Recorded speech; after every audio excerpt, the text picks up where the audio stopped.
હા આ ફેંકી દેવાનું. હા બીજો દવાનું.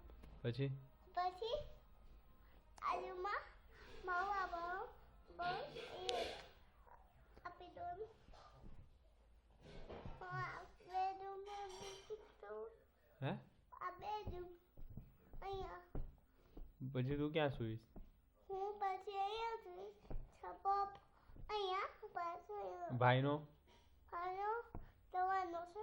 હે હમ નહીં હા નહીં હે છે માવો જવાનો.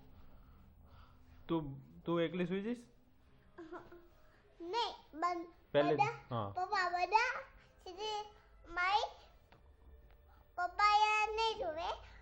પપ્પાએ આમ છું છે હું ભાઈ અહીંયા છે. મમ્મી આમ છે બને અહીંયા છું છે. પછી પછી હું અહીંયા છું બાજુમાં નહીં